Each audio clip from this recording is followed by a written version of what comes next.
Hello friends, welcome to this video. आज के इस वीडियो में फ्यूचर परफेक्ट कंटिन्यूअस टेंस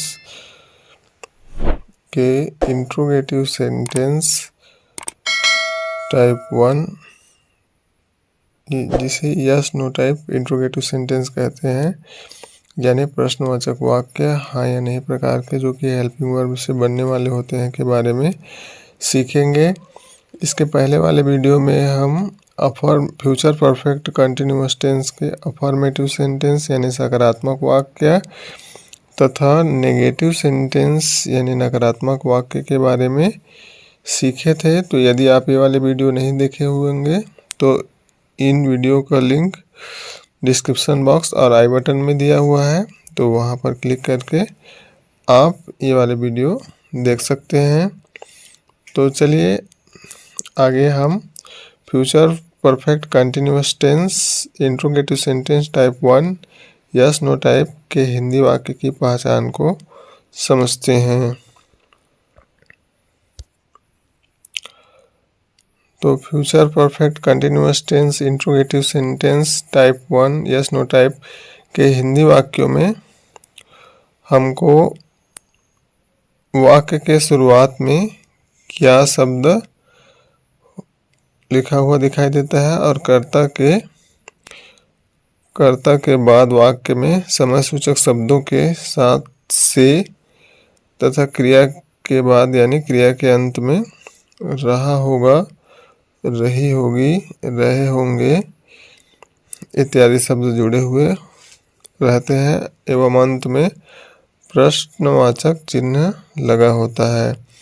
चलिए उदाहरण से समझते हैं। उदाहरण जैसे क्या बच्चे 4 घंटे से पढ़ रहे होंगे। तो यहाँ पर आप देख सकते हैं कि वाक्य के शुरुआत में क्या है और कर्ता के बाद समय सूचक शब्द के साथ में से लगा है और क्रिया के अंत में रहे होंगे है और अंत में प्रश्नवाचक चिन्ह है। तो इस प्रकार से हम हिंदी वाक्यों को देखकर पहचान सकते हैं कि ऐसे हिंदी वाक्य जिसमें वाक्य के शुरुआत में क्या हो और वाक्य के कर्ता के बाद समय सूचक शब्द के साथ में से और क्रिया के अंत में रहा होगा, रही होगी, रहे होंगे हो future perfect continuous tense interrogative sentence type 1 yes no type के सेंटेंस होते हैं। अगला उदाहरण देखते हैं। क्या हम सोमवार से स्कूल जा रहे होंगे। तो जैसा कि आप यहाँ पर भी देख सकते हैं कि वाक्य की शुरुआत में क्या है और कर्ता के बाद में समय सूचक शब्द के साथ में से और क्रिया के अंत में रहे होंगे लगा हुआ है और अंत में प्रश्नवाचक चिन्ह है। तो इस प्रकार के sentence future perfect continuous tense interrogative sentence type 1 yes no type के सेंटेंस होते हैं। हिंदी वाक्यों की पहचान को समझ लेने के बाद चलिए आगे हम अंग्रेजी वाक्यों की पहचान को समझते हैं एवं अंग्रेजी वाक्य की संरचना यानी इंग्लिश सेंटेंस स्ट्रक्चर को समझते हैं। तो future perfect continuous tense interrogative sentence yes no type के इंग्लिश सेंटेंस की स्ट्रक्चर, सबसे पहले हमको सेंटेंस में हेल्पिंग वर्ब लिखना होता है। तो यहाँ पर हम 2 हेल्पिंग वर्ब शाल या विल लिखते हैं, जिसका पहला अक्षर बड़ा करके लिखते हैं। उसके बाद हमें सेंटेंस में सब्जेक्ट लिखना होता है। सब्जेक्ट के बाद में हमें सेंटेंस में हैव लिखना होता है। हैव के बाद में बीन, उसके बाद में हमें वर्ब का फोर्थ फॉर्म, उसके बाद यदि विशेषता बताने वाला शब्द है अर्थात विशेषण है यानी एडजेक्टिव है तो उसे लिखना होता है। उसके बाद हमें ऑब्जेक्ट लिखना होता है। उसके बाद अदर वर्ड और उसके बाद हमें सेंटेंस में सिंस या फॉर लिखना होता है और उसके बाद हमें टाइम फ्रेज यानी समय बताने वाले पद अर्थात शब्दों के समूह को लिखना होता है और लास्ट में क्वेश्चन मार्क लगाना होता है। तो इस प्रकार से future perfect continuous tense interrogative sentence yes no type के इंग्लिश सेंटेंस की स्ट्रक्चर है। हेल्पिंग वर्ब शाल या will plus subject plus have plus been plus verb fourth form plus adjective plus object plus other word plus since और for plus time phrase plus question mark.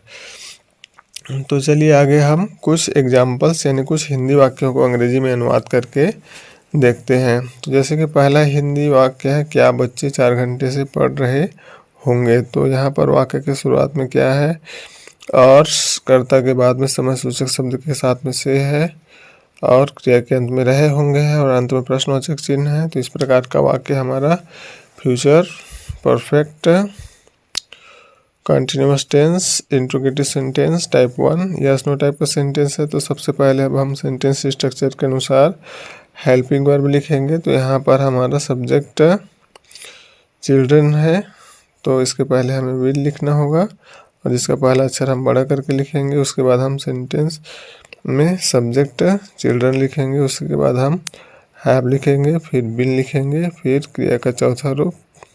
तो यहाँ पर क्रिया पढ़ यानी पढ़ना है, तो रीड लिखकर आईएनजी लगाएंगे। उसके बाद यहाँ पर समय टाइम फ्रेज को देखेंगे। तो टाइम फ्रेज हमारा पीरियड ऑफ टाइम है, तो उसके पहले हम फॉर लगाएंगे, और उसके बाद टाइम फ्रेज लिखकर लास्ट में क्वेश्चन मार्क लगा देंगे।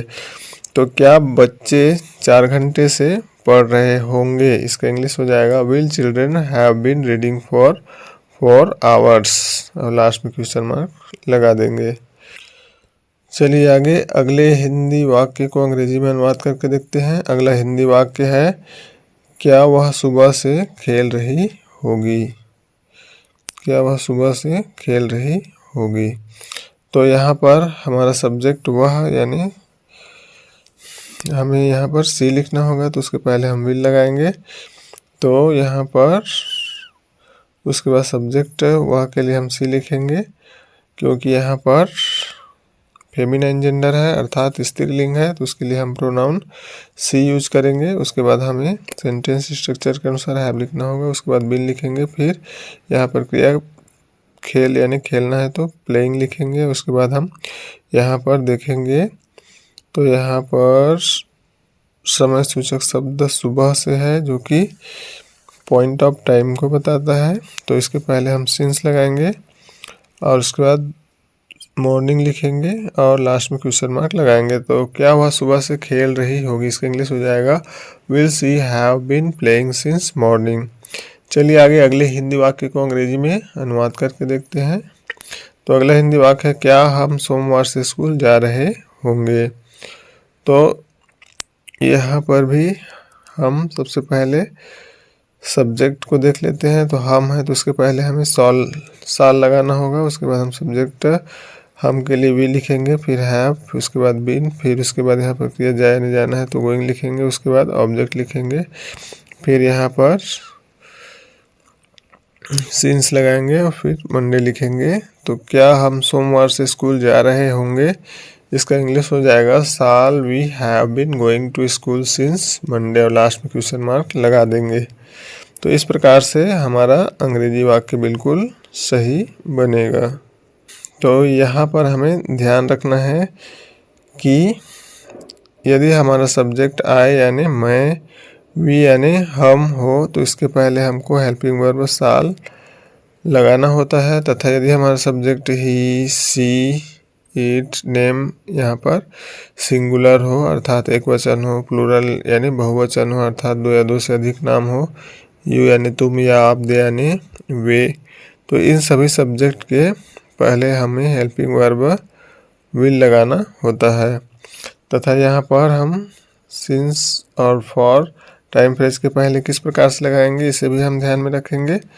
तो यदि पॉइंट ऑफ टाइम है अर्थात निश्चित समय है, तो उसके पहले हमें सेंटेंस में सिंस लगाना होता है। जैसे कि नेम ऑफ डेज है यानी दिनों के नाम, नेम ऑफ मंथ्स यानी महीनों के नाम, नेम ऑफ ईयर्स यानी वर्ष या साल के नाम, क्लॉक टाइम यानी बजे से घड़ी का समय बताने के पहले हमें सिंस लगाना होता है। मॉर्निंग, इवनिंग, टुडे, यस्टरडे, इस प्रकार के शब्दों के पहले हमें टाइम फ्रेज के पहले सेंटेंस में सिंस लगाना होता है। तथा फॉर हमें पीरियड ऑफ टाइम यानी समय की अवधि अर्थात अनिश्चित समय बताने के लिए लगाना होता है। जैसे कि नंबर ऑफ डेज यानी दिनों की संख्या के पहले हमें फॉर लगाना होता है। नंबर ऑफ मंथ्स यानी महीनों की संख्या के पहले, नंबर ऑफ ईयर्स यानी वर्ष या साल की संख्या के पहले, और आवर्स, नंबर ऑफ आवर्स यानी घंटे से बताने के लिए उसके पहले हमें सेंटेंस में फॉर लगाना होता है। होप आपको future perfect continuous tense interrogative sentence type 1 yes no type के हिंदी वाक्यों की पहचान, साथ ही अंग्रेजी वाक्यों की पहचान और इंग्लिश सेंटेंस स्ट्रक्चर की मदद से सेंटेंस बनाना समझ में आया होगा। If you understood the video, please like the video and subscribe the channel and share the video with your friends. We will meet in the next video. Till then, take care and bye bye. Thanks for watching.